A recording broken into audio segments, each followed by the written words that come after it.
Good morning, ka-happy! Welcome back to my channel. Is it legal to sell pork or buy pork in Abu Dhabi? So tara guys, samahan niyo muli ako, pero bago ang lahat, mag-subscribe muna kayo at huwag kalimutang pindutin yung notification bell dyan sa baba para lagi kayong updated sa ating upcoming videos. Magluluto tayo ng baboy guys, so samahan niyo ako. Legal ba ang pamimili at pagbenta ng baboy dito sa Abu Dhabi? Ayan, samahan niyo ako guys, tara!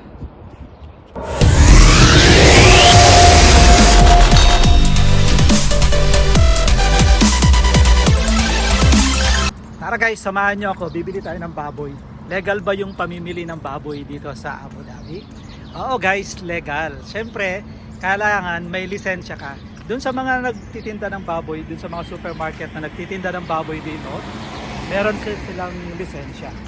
So, nung bago ako rito, ang bilihan lang ata ng baboy, Spanish, tapos yung abela. Alam yan ng mga taga Abu Dhabi. Kit ng aso. So alam yan ng taga Abu Dhabi, Spanish Anabela. Pero ngayon guys, napakarami na. So yung usapan natin, legal ba? Legal guys, yung mga nagbebenta dito o yung mga supermarket na nagbebenta ng mga pork dito guys ay may lisensya.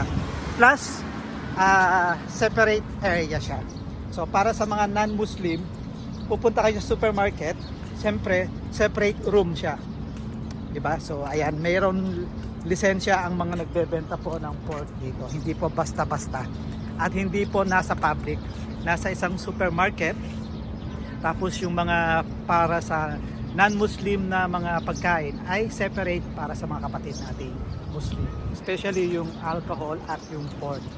So ayan, legal po guys at napakarami na. So ngayon parang sa area namin guys, kung ilang nagbebenta ng pork. Dito meron dito. Tapos meron din banda dun. Ayan, marami na guys, especially yung West Zone. Alam niya ng mga taga Abu Dhabi, nagbebenta sila ng mga pork. Pero sabi ko nga guys, separate yan. Kasi supermarket yan eh. So merong isang room na kung saan doon lang makikita yung mga foods para sa non-Muslim, especially sa pork. So tara guys, dito tayo pupunta. Merong pork na nagbebenta dyan. So yun yung pupunta natin kasi magluluto tayo ng adobo pa o kaldereta, mixed chicken at pork paghahaluin natin. So tara guys, samahan nyo ako. So ayan guys, nandito na tayo sa tapat ng Budget Lane Hypermarket. Hindi ko pinopromote yan ha. So dyan tayo bibili ng pork sa likod natin. So sabi ko nga guys, legal ang pamimili ng pork dito. I mean sa mga non-Muslim foods. Basta may lisensya ka. Tapos meron talagang designated area, hindi lahat ng hypermarket at supermarket meron lang yung may lisensya.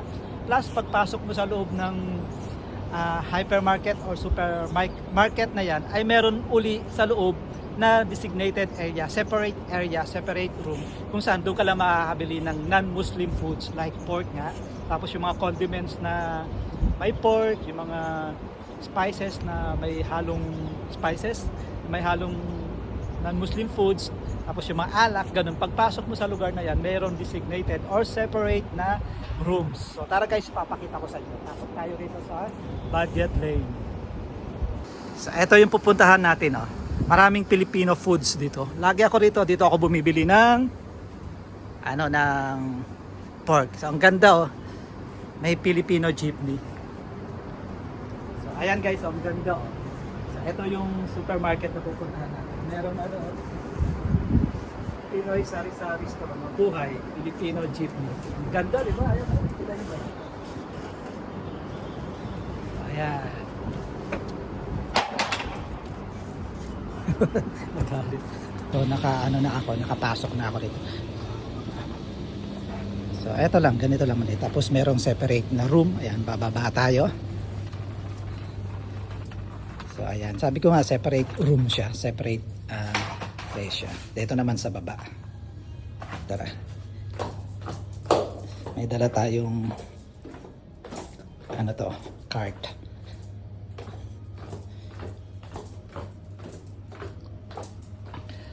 Ayan.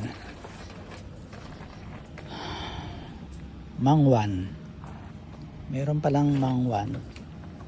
Pero ibili tayo ng baboy.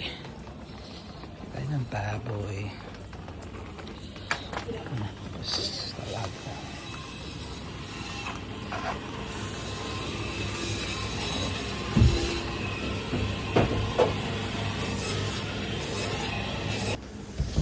So ito yung bibilhin natin. Ganito, belly siya. So mga fresh yan.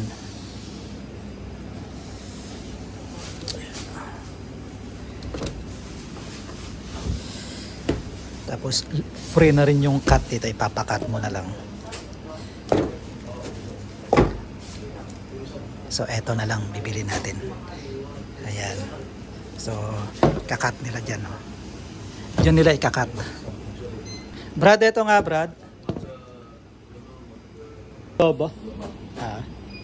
Ano lang yung wag masyadong malalaki yung cut. Medium lang. Ayan, nakabili na tayo. Meron din tayo magic sarap. Ayan yung baboy natin. So, ano pa bibili natin? Ano pa ba?